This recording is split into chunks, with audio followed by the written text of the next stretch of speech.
What's up mga best friend? This is your best friend Moto. Magandang buhay po sa ating lahat. Another great day, another vlog. Gamit natin ang ating pangmalakasang ADV 160. So, today's vlog mga best friend, ito performance check tayo. Another performance check. Ayan, gamit natin mga best friend yung bagong salpak na CVT upgrades.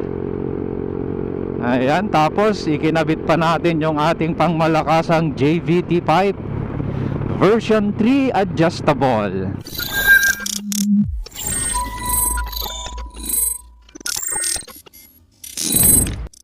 So patungo tayo mga best friend ng Aglipay.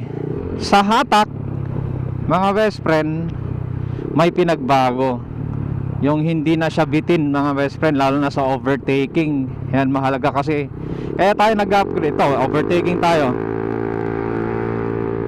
Ano, di ba? May angkas pa tayong 70 kilos sa likod. Ayun o. Ayun ang angkas natin mga best friend, nasa likod ko. Sa arangkada, no problem. Ayan, shout out kay Sir Daryl. Ayan, nakita natin siya. Nagtatrabaho mga best friend sa Kirelco. So, malaki ang ginagampanan po nila na trabaho sa ating bayan. Sapagkat kung wala sila ay wala pong magme-maintain sa mga kuryente natin mga best friend. So, ingat lagi, best friend Daryl. Let's go.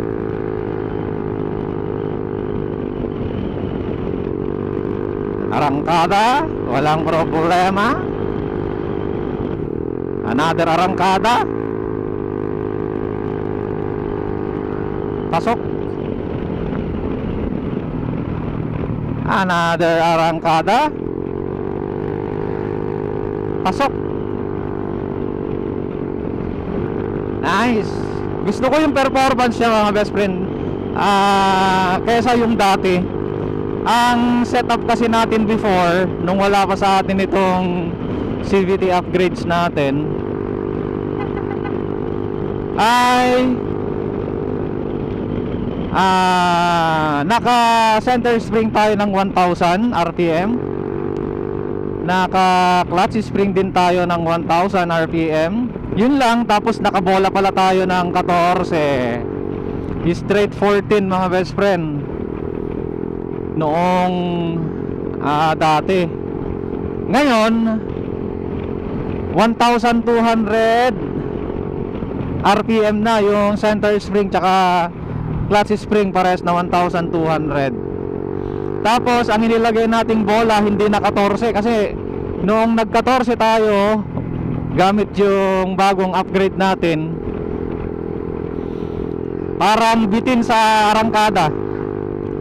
Nagpalit tayo mga best friend, ginawa nating 17, straight 17. Okay naman itong gamit natin ngayon. So yung CVT natin, ang stock na lang doon mga best friend ay yung kanyang torque drive. The rest ay upgraded na. So sa mga merong ADV 160 ay pwede nyo subukan, lalo na sa mga baguhan. Pwede nyo subukan itong ganitong setup. Tapos naka-pipe tayo na JVT adjustable version 3. Huwag kayong magbe-version 4. May version 4 kasi ang JVT pipe. Takaw huli yan mga best friend. Lalo na ngayon napaka stricto na ngayon ang mga enforcers, mga PNP, LTO, HPG. Yan, pati nga sa mga enforcer sa mga bawat syudad-syudad, ayan, ay yung version 4 ng JVT ay takaw huli talaga. Masyado na kasing maingay yun mga best friend.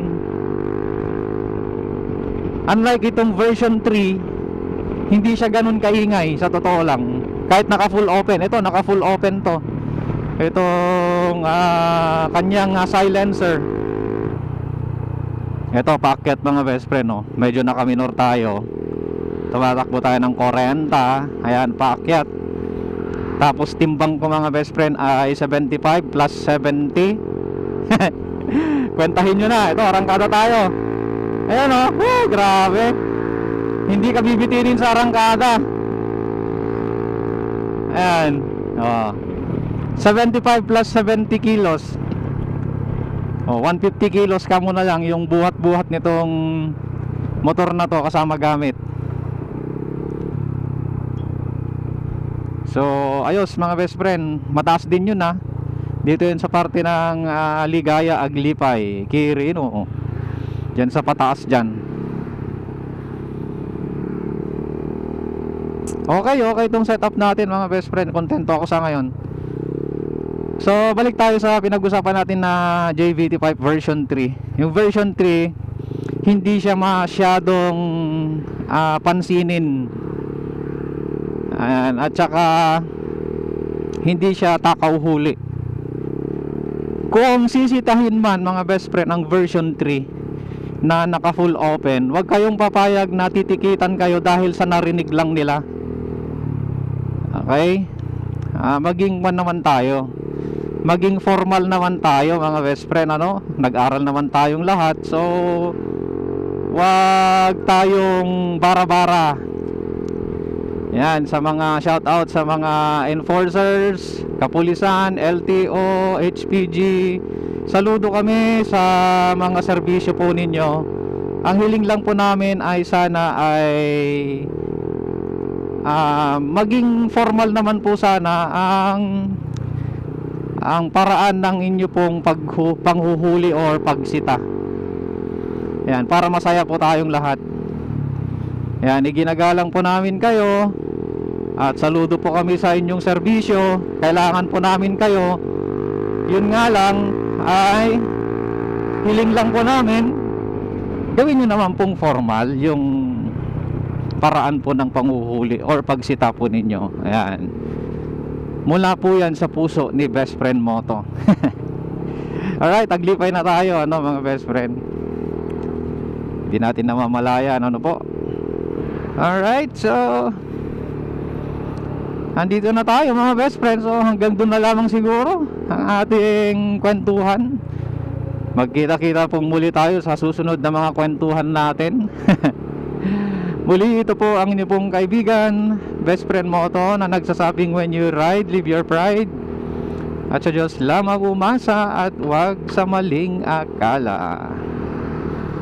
Yan. Ingat tayo lagi mga best friend sa pagmamaneho. Pag may truck, huwag tututukan mga best friend.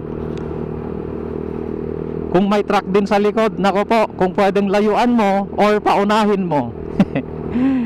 Delikadong mga malalaking sasakyan mga best friend. Iba na yung nag-iingat. Alright, so